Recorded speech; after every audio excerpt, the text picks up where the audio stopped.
seem to be holding a bag of trash. But if you know a diamond is inside, you'll sift through the junk. Hey explorers, welcome back to Useful Not Famous. This is the show where we explore the ins and outs of running a profitable business and strive to be the most useful people you know. My name's Bag of Trash Amara Andrew. And I'm Big Bag of Trash, Jeff Sarris. You're going to be Jewel Jeff Sarris. You're the And what? jewel in the trash bag. I'm the jewel? What about a diamond? Oh. Diamonds. Whatever. You can be whatever jewel you'd like. Okay, so that quote comes from Derek Sivers. And I find it very interesting because we talk about stepping stones on this show, like avoiding objectives and seeking stepping stones, exploring, and all the opportunity you can get from exploring. So I guess what does that quote mean to you? So you're holding a bag of trash. Normally it's just a bag of trash. But when you know there's a diamond inside, that bag of trash becomes something to explore. It becomes something to sift through until you find what you're looking for. And I think that's a really good metaphor for everything that we do. Mm-hmm. Everything that we're doing is exploration. We know that the more we explore, the further along we'll get. We just don't know in what ways.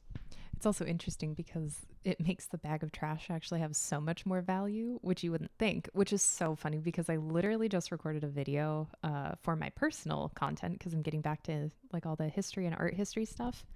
And I recorded a video about a janitor who threw away a $38,000 artwork because it literally looked like a bag of trash. So it's really funny that you were just like, let's just like go with this, which I thought it was very funny anyway. But that's why I'm thinking of it in terms of different value, because if you know that there's something in there, you're not going to be like, ew, get this out of my sight. You're going to be like, oh, wait, hold on. Let me see what's here. So I think, I don't know, for a lot of people, that could be maybe where they're at, like in their career or their business or something. Not talking about anything else because we're like mostly business focused. But if you sort of feel maybe you've been walking around with this bag of trash for a really long time and you're sort of like, okay, well, what do I do now? Where do I go now? Maybe you do need to sift through your own bag of trash. But I think even more than carrying the bag, I think the bag is everything we choose to do. So I think seeing it that way, for me, at least that's how I'm looking at it. It's interesting how we're defining it then, because yeah, I guess I was seeing the bag of trash as something given to you. And then it was like, you can either keep it or get rid of it. And then it's like, oh yeah, I'm going to get rid of it. It's a bag of trash. But then if you hear a rumor or something, or you can sense that there's a diamond in there, then you're like, well, hold on, let me keep this bag of trash. So I guess we have different interpretations, because also I didn't read the source text of where this came from, so I don't know as much. Well, no, I mean, I just literally pulled a quote that I liked. So it's not even, it's out of context anyway. So this is just. Can you read it again? No. I just want to say real quick, it's like Willy Wonka's chocolate bar with the golden ticket. Mm-hmm. That was just a chocolate bar until you knew there's a golden ticket within. Then every chocolate bar became unlimited? Yeah. Each chocolate bar became an unlimited amount of potential because it wasn't just chocolate. It maybe could be this golden ticket. Great marketing, by the way. But you know what I mean? I think that's what this is when we're looking at stepping stones and what we're doing. When we know that taking action is what's going to get us closer to where we're going, even if we don't exactly know where we're going, then each step we take is sort of filled with potential golden tickets, like spread throughout it. If the potential tickets are future stepping stones. Yeah. So we started our local platform. Yes. And our local platform was a stepping stone. We didn't know in what way, though. We wanted to do it. We've done this with clients all over the country. But suddenly, that stepping stone just revealed an immense number of more stepping stones, one of which we spoke to today. I'm very excited about this new project that we're doing. Yeah, I mean, we're helping to launch a whole and develop a brick and mortar business in the town where we're doing hyperlocal content, which is very exciting. Like it's quite a business. Uh-huh. yeah, just it is interesting thinking about things in that respect. Like I know we keep going back to all the stepping stones, but we literally talked about it with this person today about stepping stones and like how you don't know where that next thing is going to be. So like, oh, go ahead. Sorry, I was joking when I said I wouldn't reread the quote. Do you still want to hear Yes, it? please. Okay, let me say it, and then because I was kidding, and then we just kept going. What a meanie weenie. You seem to be holding a bag of trash. But if you know there's actually a diamond inside, you'll sift through the junk until you find it.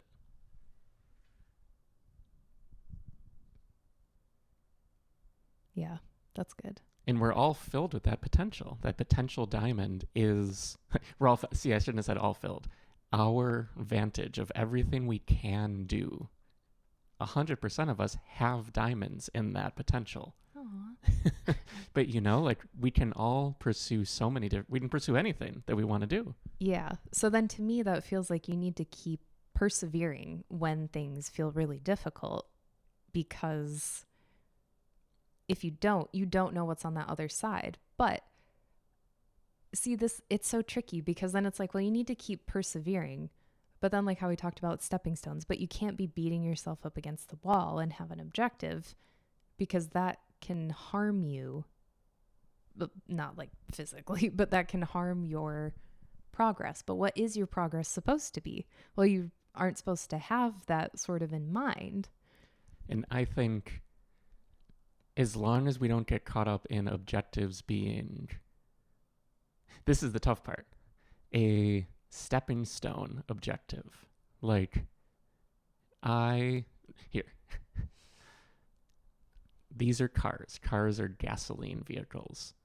A stepping stone objective would be, I want to make electric vehicles.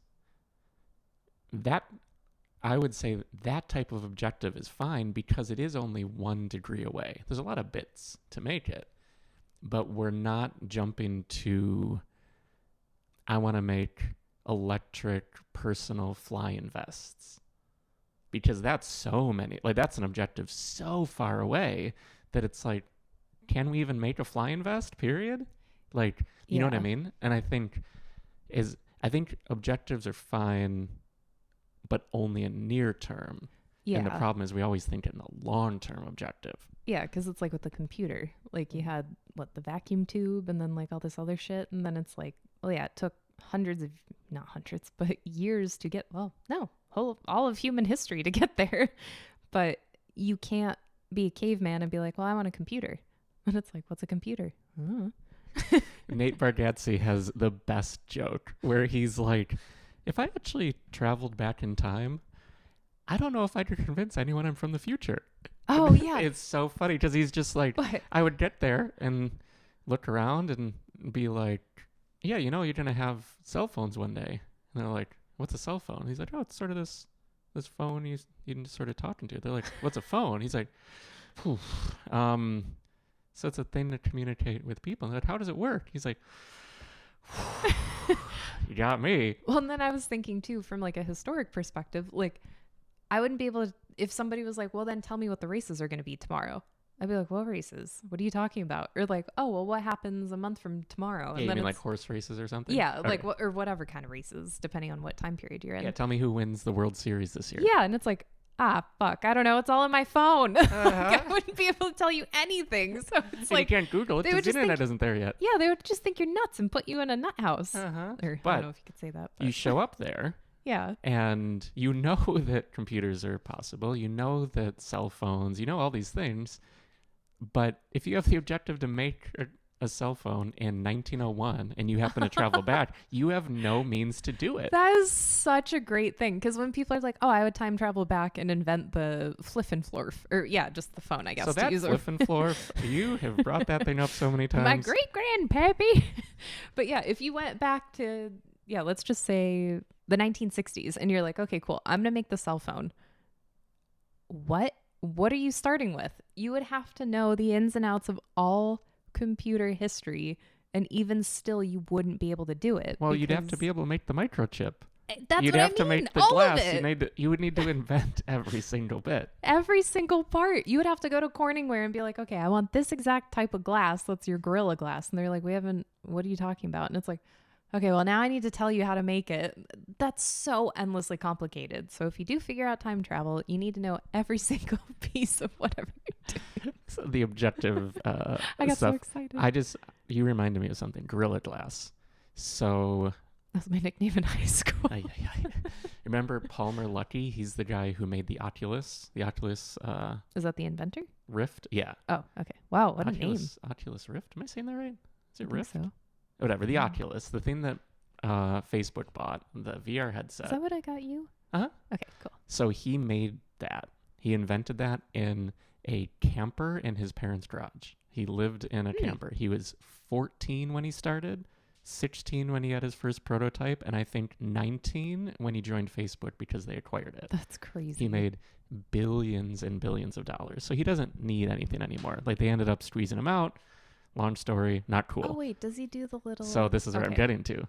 He has Anduril, which is a military AI company. Very fascinating stuff. But the fun part is he has Mod Retro. It is a remake of the Nintendo Game Boy. It is completely rebuilt from the ground up. It's in a metal chassis, like a physical metal case. But the thing that I just heard is it comes with Gorilla Glass by default, so it doesn't scratch. The old Game Boy, the glass would scratch. Or you can upgrade. It's made of Twinkies, so it can survive bombs. You can upgrade the glass to a piece of lab-grown sapphire. Ooh, Sapphire being what's on my watch. that's cool. The lab-grown sapphire is the largest piece of sapphire in anything. Okay, so I changed my mind. I don't like diamonds. I want a large sapphire. There you go. Well, then I'll get you a You're Mod like, Retro. here It's you like go. $400. Like it's so But much cheaper. He put so much effort into finding all these things, and so you don't make larger. Like I think sapphire crystals are on watches. That's almost it. Like that's like the biggest you see it. That's cool. He figured out the manufacturer now makes the actual 4x3 size glass, which I just thought was wild. And just because he said Gorilla Glass, Yeah. I love the attention to detail Mm-hmm. that goes into certain things like that. Yeah. Well, and that's why Steve Jobs, like I said in a previous episode, he literally pulled somebody out of retirement and they hadn't made this for 40 years at the time to make this exist. Like, Mhm. I don't know. I love any type of attention to detail like that is so, it just speaks to my heart. Like, Speaking of the website I'm working on. I know. Well, like all the design and everything, like I've always been a huge design nerd. Like I personally can't design anything. Like that's something I've always struggled with. No, you even though I could. was You in just haven't freaking done graphic design. You haven't done the 500,000 hours. Well, and I can from like an illustration standpoint, but when it comes to computer and design, I like can't get it together. But yeah, it's also just It's just time. practice. I think 100% of everything. So I can design home stuff. Here's the thing. I love design though. I just heard a clip from Tony Robbins. He was talking about Steph Curry, the basketball player. And Steph Curry's entire career, he shot 3,600 baskets, like three-pointers. And he's known as like the best three-point shooter ever. He'll just turn around, throw it up, and know it's in. He would shoot an ungodly amount of three-pointers every day. He would practice for like 5 to 8 hours a day shooting three-pointers. And I think, because Tony Robbins had the exact numbers, but I think it was something like he shot like 1.25 million three-pointers practicing to shoot a total in his entire career of 3,600. That's It was cool. like 1% of what he practiced, but that's why he was the best ever at doing it. It wasn't like some talent he was just born with. He wasn't a natural designer. It's just like he put in all the time to do it. And that's what's hard because you don't see that. You see the end product. This is just like with anything, like social media, whatever. It's like you only ever see the end product, but you don't see all of the work leading up to that. And it's a shit ton of work. Because like same thing with Edison. he had so many different inventions, or like the whole parable of making the light bulb. And it's like, oh, well, you tried and failed 1,000 ways to make a light bulb. And he's like, well, no, I only need to find one way to make it work. I know I butchered that, but essentially that was the gist.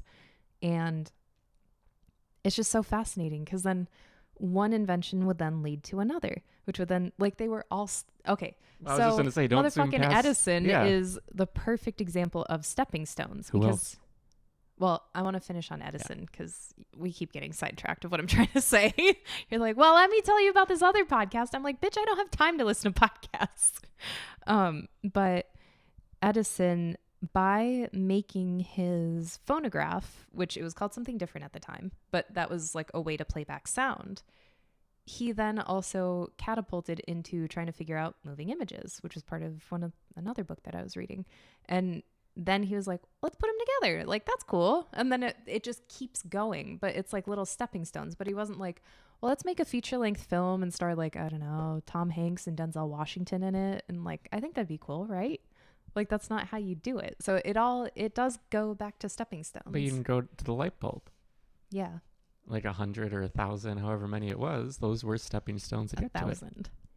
It's crazy. And like different types, or same with photography too. There were at least 30 to 50 different types of photography that you could do, like daguerreotype, cyanotype, a shit of other types. Potato type. But it was just so many different types. But then eventually we ended up with what film or photo became. So I don't know. Shit's just endlessly fascinating. So Da Vinci. Oh yeah. What's he known for? As like what's his like main thing he's known for? Well, it depends on who you talk to. So like, but primarily he's known as an artist, but he was so far from that. Like that should be a footnote in what he did, which he did paint beautifully, and just his modeling and sfumato and everything in the paintings. Sfumato is like a smoky, dreamy, hazy quality to the painting. Felt like a derogatory comment towards something on his body, his sfumato. Well, yeah, these Italians and their language. But it was the way that he handles the subject, because I think all of his other studies, like, I don't actually know much about Da Vinci. I know enough, but because it's one of those tropes when you're studying art history where it's like, which is why I want to read the biography by Walter Isaacson. Thank you.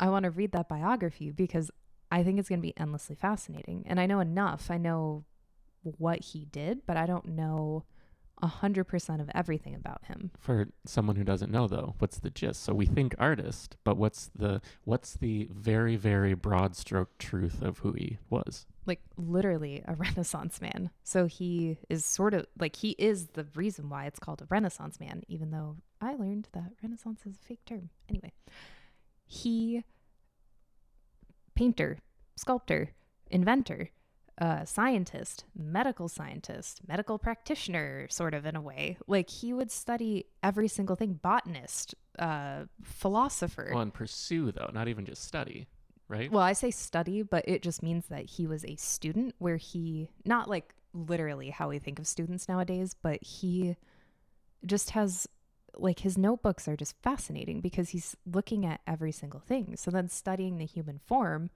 in a medical, like a more medical kind of way, I think is why his artwork was so much more convincing and so much more real, and it just felt different versus contemporary artists, which means people that were of the same time period. There is a dynamism to their work, but it's not the same. Like, it's so different. And it's hard to encapsulate that. Like, not even just the Mona Lisa, like literally any other artwork, there is a science to it, and it's so beautiful to it. What's his most popular artwork? Well, Mona Lisa. Okay, that is him. I wasn't sure. I wasn't positive, but how crazy, right? The most popular painting in history for various reasons, not just because he made it, but that's what he's known for. But then he also has, what, the Vitruvian Man. Well, and that was just a study. So that was in his notebook that I think wasn't supposed to see the light of day. And he did that multiple times, like that type of a study to see how the human form moves. One of my favorites, I forget which one. It's a Madonna painting. So it's like, It's the most perfect little triangle of figures. And like just the way that he painted it, I could stare at it for hours. But it's like Madonna, Christ child, and I think St. John the Baptist. I don't know. I haven't like studied my art history in so long. I feel so rusty. But it's just the way that they're all grouped together. There's another painting by Raphael, and it has sort of a similar feeling, but the Da Vinci one is so dark and almost kind of creepy. That's why I like it, even though it's like this wholesome little scene. Anyway, I could keep talking, but I'm done. This is a podcast. What? It's a podcast. You're supposed to talk. Oh my God. ASMR podcast. Yeah. Yeah. Anyway, so I find that fascinating because I've always personally wanted to do those certain things of like one of our friends, she takes every single class that she can find. And I love that because that is like the ultimate exploration where she's like, oh, I'm going to do floral arranging. I'm going to learn how to ride a motorcycle. And now she's a badass and she has her motorcycle license and she's just being all cool and shit. But then doing cake decorating and like all these different things, like you don't know what you're going to actually enjoy and like unless you're exploring every single thing. And like personally, I've always said I hate math. I do find it fascinating, some of it. Not 100%. Oh no, it's documented now for posterity. But no, it is interesting because, well, something else we were talking about this week is truth. What is truth? I know it's a very big question, but it doesn't sound like it on the surface. Correct. But then when you think about like, well, what is true? Like, what can you completely, verifiably, without any question at all, say is true? Basically fucking nothing. Because like even when it comes down to color, well, I say that this table is white. Well, what is white? What is white to you? Is white, do we see the same white? Do you see a different white? Is it even white? Is it a table? Well, and like we were saying, like, I'm tall. Like, that's true to certain people. Yeah, not Yao Ming. Yeah, like certain places that I would go, the average height I'm 6'4". The average height is going to actually be my height or taller in very specific places. Yeah. And in other places, you're 5'6", 5'7". And you would be very tall compared to some people and some cultures because they're far shorter. So even like tall, again, is perspective. Like everything. There was the thing. Here, wait. You keep going. I want to find it. But like even with like I know we're using like physical attributes, but like having lighter eyes. Like I have always thought I have darker eyes, but now I think I have lighter eyes, and you have very light eyes. But in comparison to somebody with like crazy blue eyes, it's like, oh, okay, we have pretty dark eyes. Heavy eyes. Heavy eyes. His eyes are touching his shoulders. No one knows what that means, but exactly. Good stuff.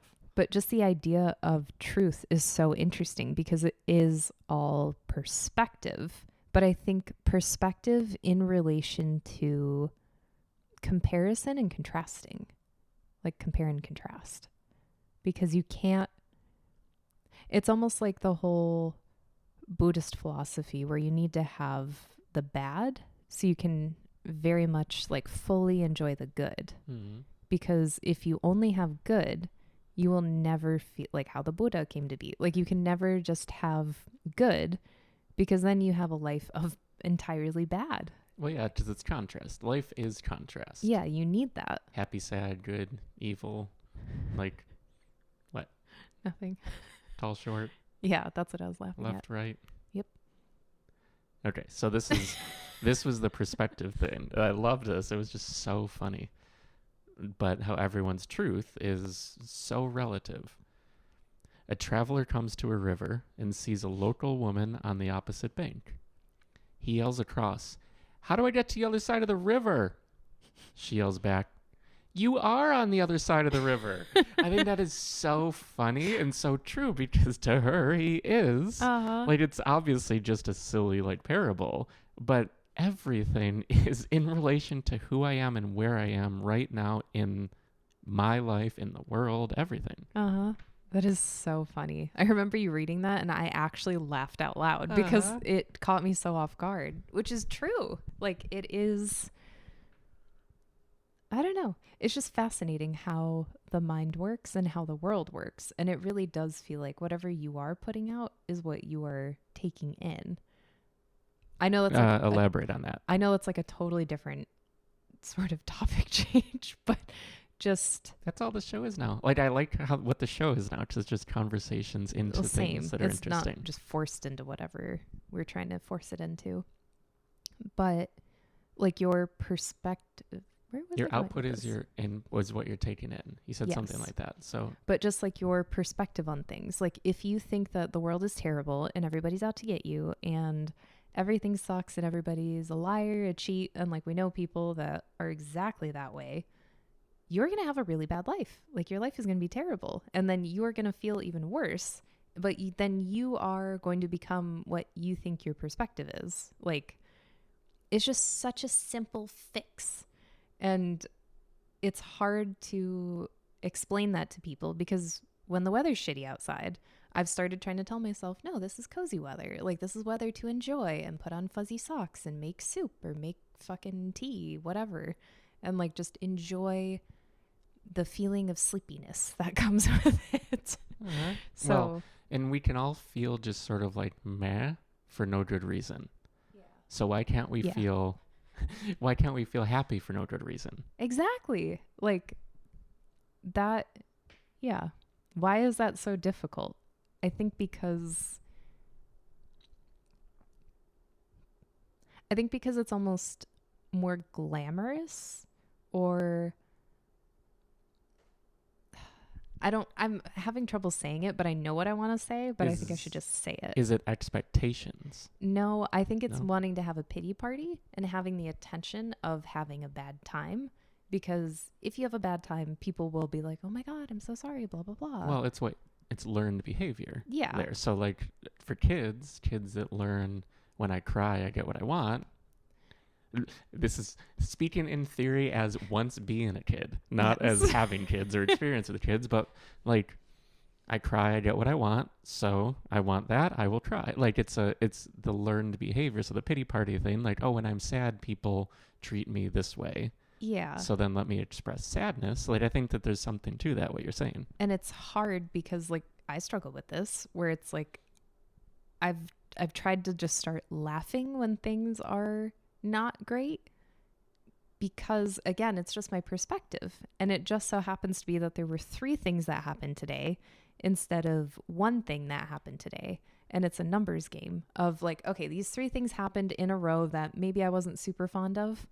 But that doesn't make it a bad day because in between those 3 things, I had 17 other amazing things. I caught a butterfly. I got free ice cream. I went to the beach, like whatever. Where was I today? I thought you were talking about like actual things, and I was like, wait, okay, this is a little different. But just like those 3 things, like I get shit on by a bird, which happens so frequently. I can't stand it. But I get shit on by a bird. My car gets pooped on as well, and then my ice cream gets pooped on. Okay, let's just not list bad things. However, I think this is the point: is not focusing on not seeking the negative. Yeah. So I think But when it's we focus on the hard. negative, we're seeking negative. I think that's Yeah. basically what we're saying. It's not that we. Yeah, in a roundabout way where I'm trying to get. Well, no, but like we don't even. It doesn't feel like we're seeking negative, but because we're approaching life through a negative vantage point, we in effect are only seeking the negative things. Yeah, and like how you were saying, I do wonder if that is like a learned behavior because when you think of your parents, they may or may have been joyful to some extent, but would you describe them as being happy and joyful 100% of the time? I think none of us would. So you don't really have any role models that show that, but then you do have emotions. So then it's kind of like, well, you don't want to suppress your emotions because like we all do feel things. But again, your emotions are perspective or gut bugs or something. Because it's like, well, I am mad at you because you didn't take out the trash. But in your mind, this is a hypothetical, but in your mind, you're like, I took out the trash 7 weeks in a row. How about you do it? And again, this is fake. This is all fake for right now. But it's that perspective where it's like, Well, I'm not thinking of that. And it's all the other stress of everything else coming into perspective.